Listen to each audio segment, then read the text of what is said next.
Je vais faire une petite introduction sur l'évangile de Luc parce que je ne sais pas si vous avez en tête la structure de Luc et pourquoi Luc a écrit son évangile et ainsi de suite. Si vous êtes comme moi, ce n'est probablement pas le cas. Vous êtes un peu perdu lorsque je dis quel est le thème majeur de l'évangile de Luc. Vous vous dites, je ne sais pas. Et donc du coup, je vais faire une petite introduction afin de bien situer les choses. J'ai l'impression que je suis filmé, c'est ça? Oh non. Vous ne m'avez pas prévenu. J'aurais mis mon autre short. Mais bon, c'est pas grave. C'est un peu flashy, hein, me dit-on. En tout cas, pourquoi Luc a-t-il écrit ces 2 volumes? Parce qu'en fait, Luc, il écrit 2 volumes, Luc et puis Actes. Les 2 sont de sa plume. Et il dit pourquoi il écrit cela dans les versets 1 à 4 de Luc chapitre 1. Donc si vous avez la Bible, c'est utile soit de l'allumer, soit de tourner à Luc chapitre 1. Luc dit plusieurs personnes ont entrepris de composer un récit des événements qui sont accomplis parmi nous, tels que les ont transmis ceux qui, dès le commencement, en ont été les témoins oculaires et qui sont devenus serviteurs de la parole. Il m'a semblé bon à moi aussi, après avoir tout recherché exactement depuis les origines, de te l'exposer par écrit d'une manière suivie, excellent Théophile, afin que tu reconnaisses la certitude des enseignements que tu as reçus. Donc le projet de Luc Actes, c'est de te donner, de nous donner, de donner à Théophile, mais à travers lui, de donner à tous les lecteurs de Luc et Actes, la certitude des enseignements que tu as reçus. Il veut que l'on sorte d'ici, sûr et certain, que Jésus est bel et bien le Messie, envoyé de Dieu, qu'il est bel et bien mort pour nos péchés, qu'il est bel et bien ressuscité, qu'il nous a bel et bien envoyés en mission et que sa mission est la nôtre maintenant. Il veut nous convaincre de cela. Et donc moi, je veux vous convaincre de cela ce matin. Cet après-midi, plutôt.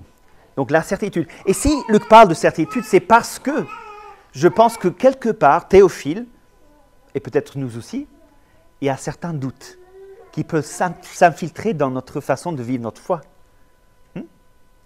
Et je pense que, selon les meilleures constructions de la vie de Théophile, lorsqu'il a vécu, il était, on pense, quelqu'un de bien élevé, quelqu'un d'assez sophistiqué, d'assez riche d'arrière-plan.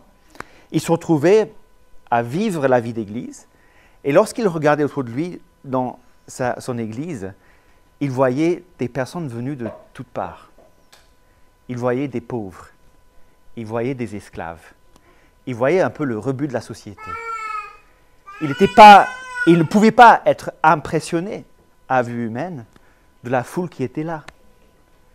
Et donc Théophile, selon les idées des commentateurs, était en train de se poser la question, tout ça, pour ça, Jésus, le Fils de Dieu, qui viendrait sur terre pour rassembler un groupe de personnes qui ressemblent à ça, si peu puissant, si peu impressionnant, si peu aimable, si difficile. Est-ce que c'est vraiment pour cela que Jésus est venu, l'Église locale dont je fais partie? Théophile se posait des questions. Et donc, Luc écrit sciemment pour donner à Théophile la certitude des enseignements que tu as reçus. Oui, Jésus est venu, tout cela a eu lieu, ensuite il est parti au ciel, après dans le livre des Actes c'est exactement la même chose, Jésus continue à enseigner, à œuvrer, et le résultat de l'œuvre de Jésus dans Luc et l'œuvre de Jésus dans Actes, c'est de sauver les personnes comme vous et moi pour les rassembler dans une église locale. C'était le but de la mission de Jésus et c'est ce que Luc veut que Théophile retienne. Absolument, Théophile. Absolument. Ton frère, ta sœur, même s'il peut considérer par le monde, c'est pour ces personnes-là que Jésus est venu. Et donc maintenant, continue ta mission, Théophile. Continue à témoigner autour de toi. Ne te concerne pas des a priori, des apparences. Sois en mission partout et Dieu ajoutera à son Église ceux qu'il appelle à la vie éternelle. Et la certitude de cela. Et lorsqu'on regarde attentivement Luc et Actes, on voit que souvent, même très souvent, la mission que Jésus accomplit passe par des moments autour de la table, passe par l'hospitalité, passe par les repas. Et ça tombe bien, parce qu'en France, on est dans le pays de la gastronomie et de la nourriture. Nous savons très bien que, je pense que c'était le président de Gaulle qui a dit comment gouverner un pays avec autant de fromage qu'il y a jours dans l'année. Impossible. Et même, et ça j'ai découvert, c'était très intéressant, le repas gastronomique à la française a été rajouté au patrimoine immatériel de l'UNESCO. Donc il y a un patrimoine immatériel, donc patrimoine matériel, ça c'est des châteaux et tout. Le patrimoine immatériel, c'est des choses que l'on ne peut pas toucher et voir, mais qui sont tellement importants aux yeux de l'UNESCO qu'il faut les inscrire dans un registre. Et le repas gastronomique des Français a été inscrit justement dans le répertoire des patrimoines immatériel. Je lis l'extrait parce que c'est tellement fascinant. Le repas gastronomique des Français est une pratique sociale coutumière destinée à célébrer les moments les plus importants de la vie des individus et des groupes tels que naissance, mariage, anniversaire, succès et retrouvailles. Il s'agit d'un repas festif dont les convives pratiquent pour cette occasion l'art de bien manger et de bien boire. Le repas gastronomique met l'accent sur le fait d'être bien ensemble, le plaisir du goût, l'harmonie entre l'être humain et les productions de la nature. Parmi ses composantes importantes figurent le choix attentif des mets parmi un corpus de recettes qui ne cesse de s'enrichir. Et ainsi de suite, et ainsi de suite, et ainsi de suite. C'est toute une page de descriptif sur les repas gastronomiques à la française. Je vous passe les détails. Et donc, si on voit que dans l'évangile de Luc et dans la vie de Jésus, les repas ont une place centrale pour la mission qu'il accomplit, et si on voit qu'on habite en France, où les repas sont même inscrits sur le patrimoine immatériel de l'UNESCO, ce serait bête, n'est-ce pas, de ne pas conjuguer mission et hospitalité. Et surtout, si c'est comme cela que Luc présente notre Seigneur Jésus-Christ. Lorsqu'on est arrivé en France en 2006 avec Rachel, on s'est tout de suite rendu compte que la gastronomie et la nourriture étaient extrêmement importantes pour les Français qui composaient notre Église. Notre première étude biblique, plus ou moins, je ne sais pas si c'était la toute première ou parmi les premières études bibliques, on a invité les membres de l'étude biblique à venir chez nous. Tu te rappelles, Rachel?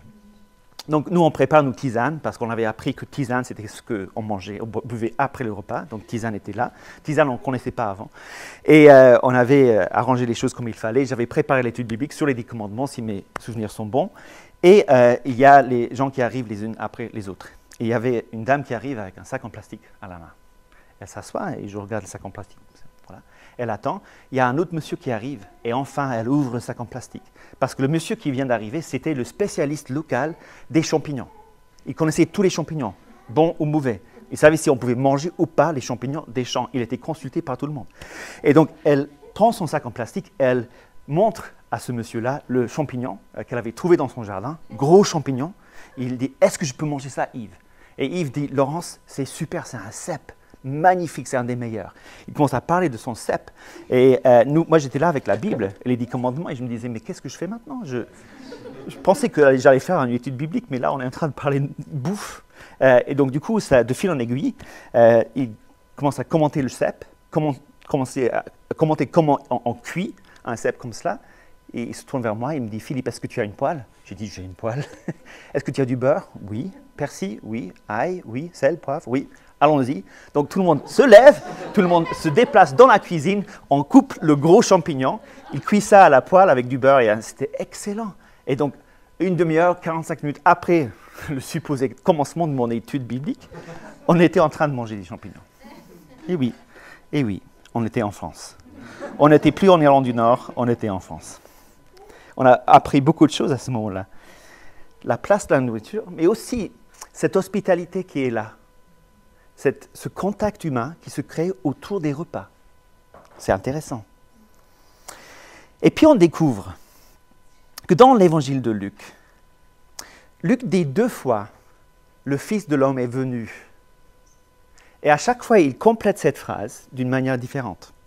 Je pense que la toute première fois, ça ne va pas vous surprendre tant que ça. Donc je vais vous lire le premier.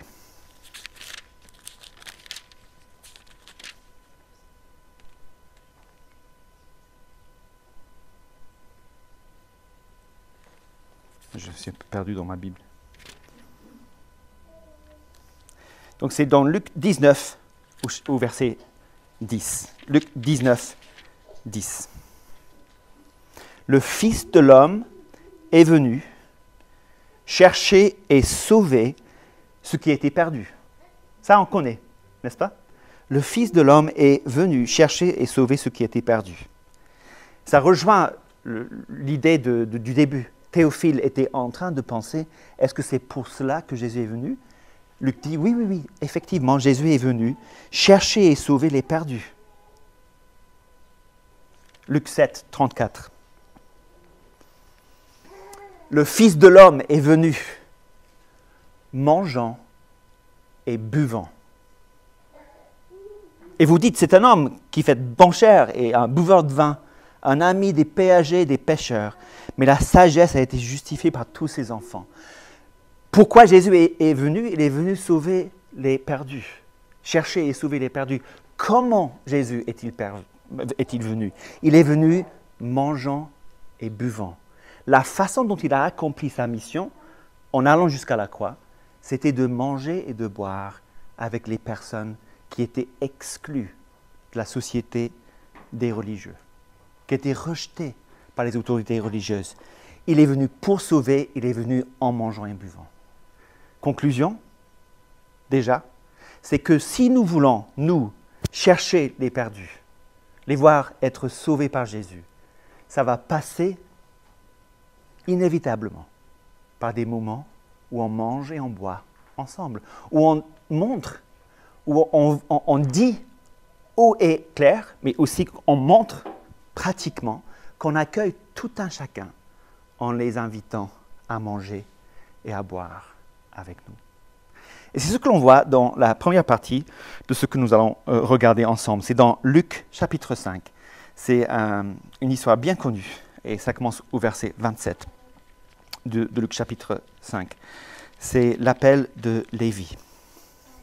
Donc, Luc chapitre 5, les versets 27 jusqu'au 32.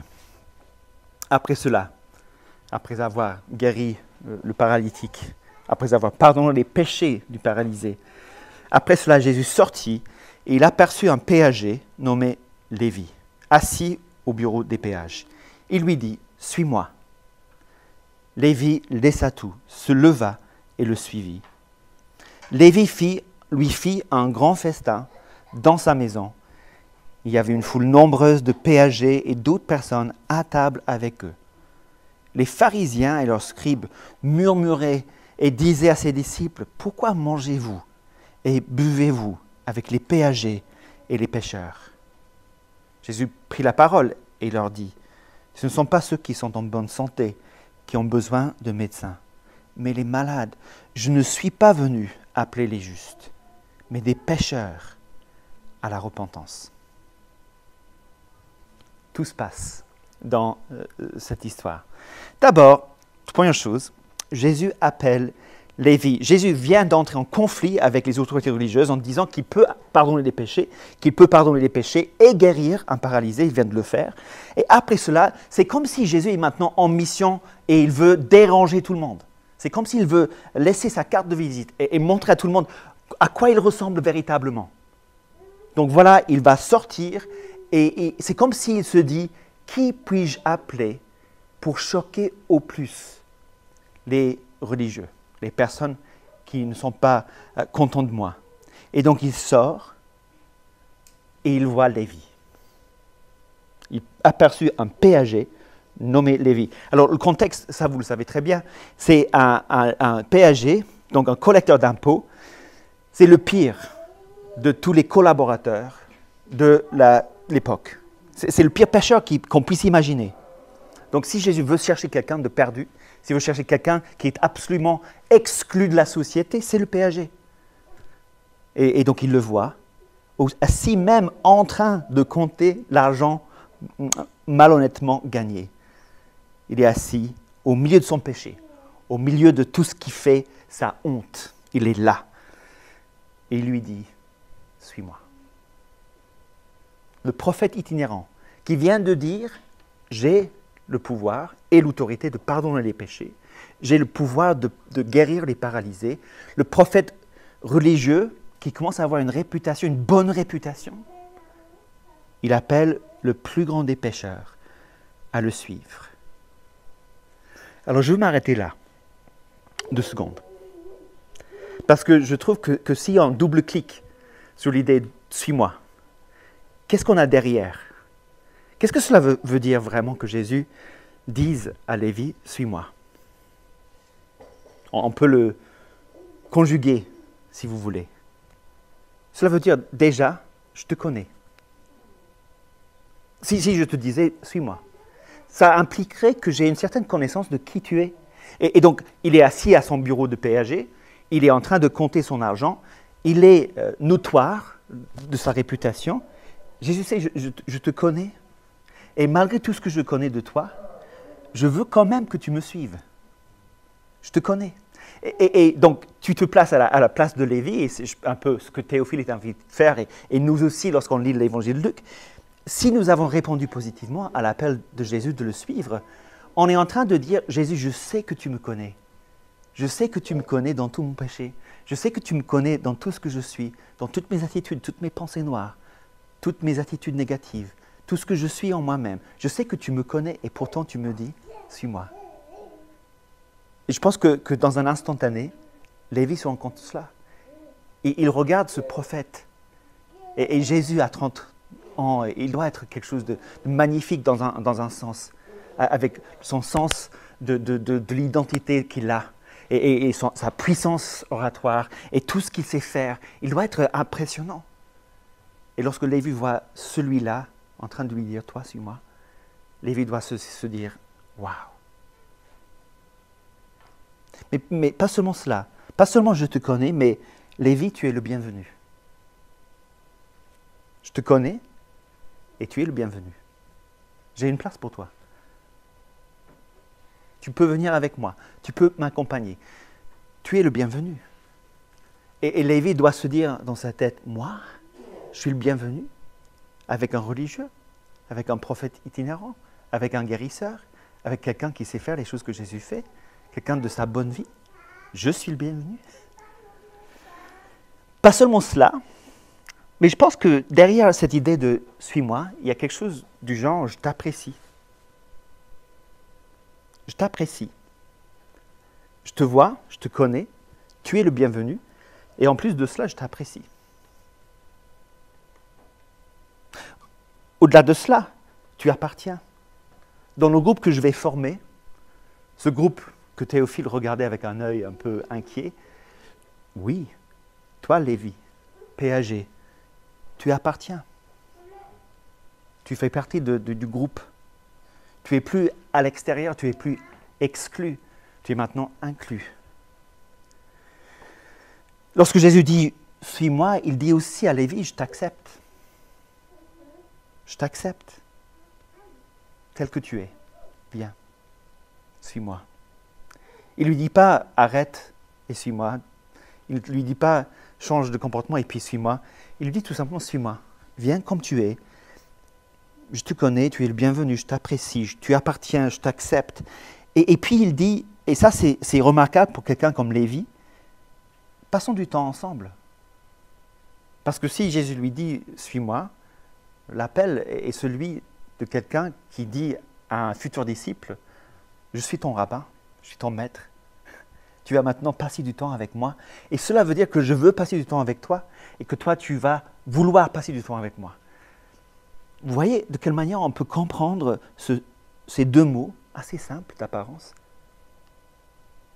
Et plus loin encore, si Jésus veut que Lévi le suive pour qu'ils passent du temps ensemble, c'est que Jésus a un rôle à confier à Lévi.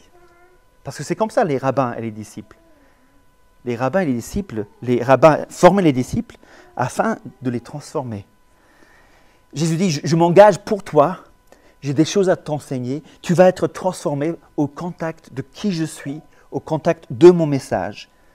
Voilà ce que cela veut dire lorsque Jésus dit à Lévi, « Suis-moi ». Et voilà ce que cela veut dire pour moi et pour vous aujourd'hui. Lorsque Jésus nous dit, « Suis-moi ». Et je pense que Jésus a dit à chacun d'entre nous, « Suis-moi ». Parce qu'on est tous là au week-end d'église de la Croix-Rousse. On a compris l'appel de Jésus. Et on a, pour la plupart, je pense, l'accepté, on a signé, on a dit oui, je te suis. Mais cela veut dire, et je veux que cela parle à votre cœur aujourd'hui, cela veut dire que Jésus dit la même chose à nous aujourd'hui de ce qu'il disait à Lévi ce jour-là. Il dit, je te connais.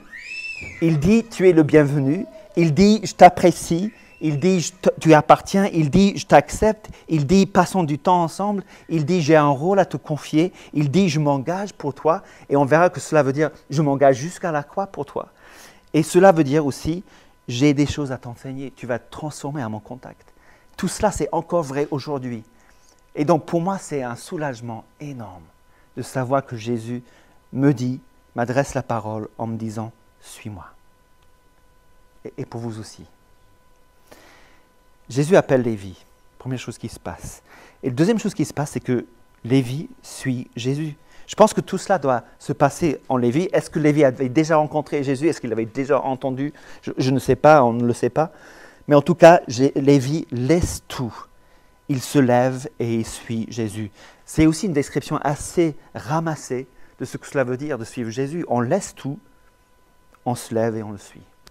C'est-à-dire que tout ce que l'on a dans notre vie, on le met au second plan et on est prêt à tout délaisser pour suivre Jésus. Il ne nous demande pas forcément de tout délaisser. Il ne demande pas forcément de vendre tout ce que nous possédons. Mais on doit être prêt, en principe, à tout laisser pour suivre Jésus. J'ai un ami qui a implanté une église en Côte d'Ivoire. Et lui, il raconte comment un jeune s'est converti. Et lorsque le jeune partait le dimanche pour aller à l'église, les voisins qui n'étaient pas contents de sa conversion brûlaient ses champs. Et donc il revenait et ses champs étaient complètement brûlés. Et donc il replantait, il refaisait. Il repartait le dimanche prochain, il rebrûlait les champs, et il repartait.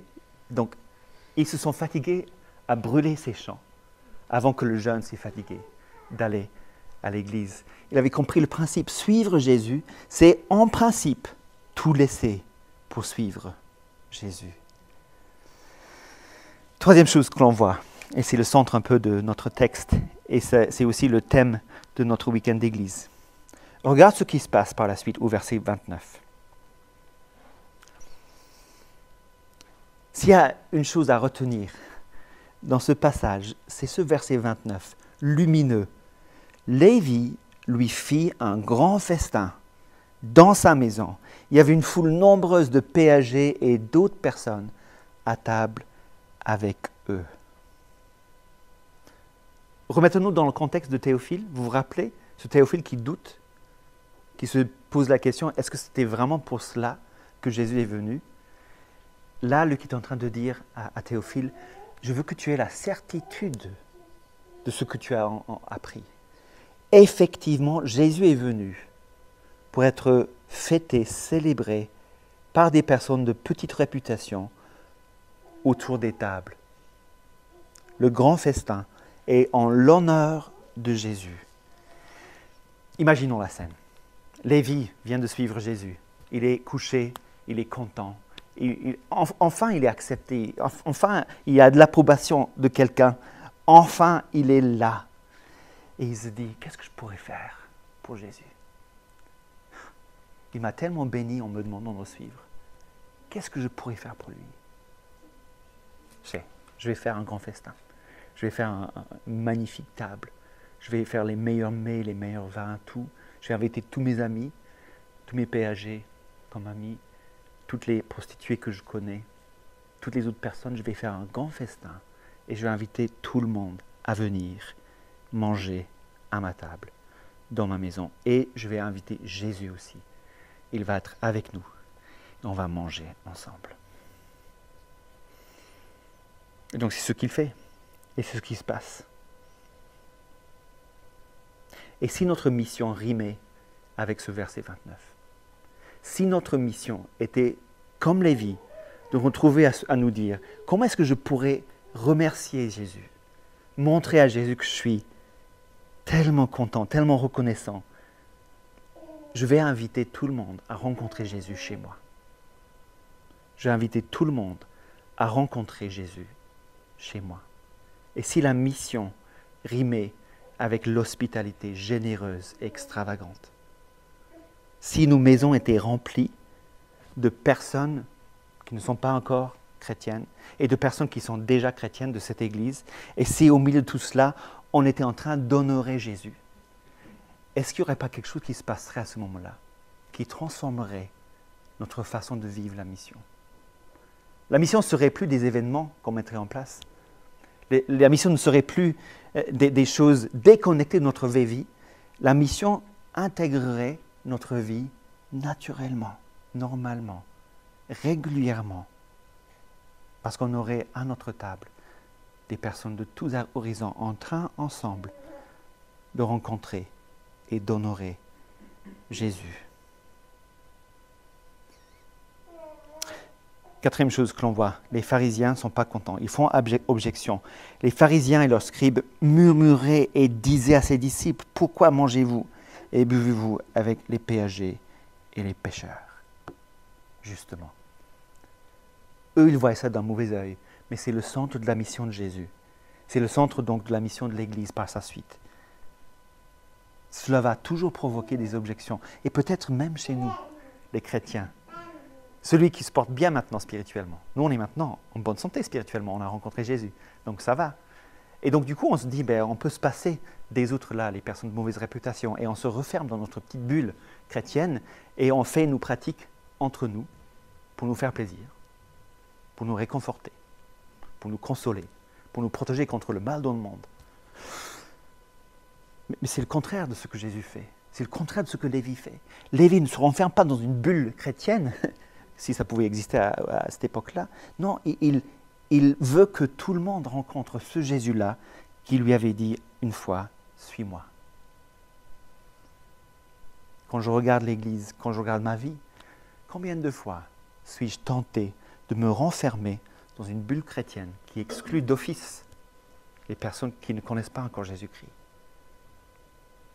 Et ma thèse, et je pense que la thèse de Luc et la thèse presque de toute la Bible, c'est que l'hospitalité normale et régulière des chrétiens est la clé pour la mission aujourd'hui, au XXIe siècle.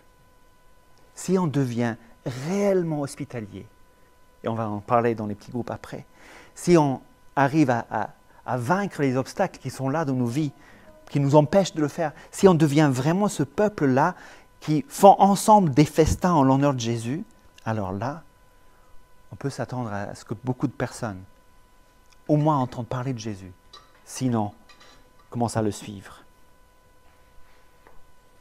La cinquième chose qui se passe, c'est que Jésus prend la parole et explique que tout ce qui vient de se passer, l'appel de Lévi et sa décision, le festin que Lévi organise, et même la réaction des pharisiens, tout cela a lieu parce que la grâce est là. Il y a la grâce de Jésus qui dit à Lévi, « Suis-moi », sans s'attendre à ce que Lévi soit transformé en amant. Il y a la grâce de Lévi qui invite Jésus chez lui. Et puis il y a la grâce qui provoque chez les pharisiens cette réaction négative. Les pharisiens n'aimaient pas la grâce. Les pharisiens n'aimaient pas qu'on puisse accéder à Jésus, accéder à Dieu, sans avoir mis sa vie en règle. Ça les énervait au plus haut point. Mais c'est comme cela qu'on vient. C'est comme ça que j'ai pu venir moi. C'est comme ça que vous avez pu venir vous. En dehors de la grâce, on ne peut pas accéder à ce Jésus, on ne peut pas accéder à Dieu. C'est parce que la grâce est là que tout cela a lieu. Je ne suis pas venu appeler les justes, mais des pécheurs à la repentance. Ce ne sont pas ceux qui sont en bonne santé qui ont besoin de médecins, mais les malades.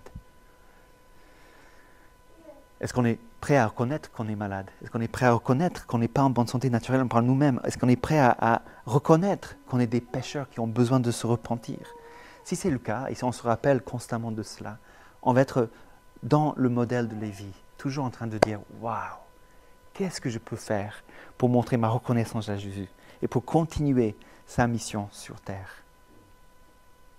Et si on l'oublie, si on oublie qu'on est des graciés, alors à ce moment-là, je pense qu'on va nous éloigner petit à petit de la mission que Jésus nous a confiée.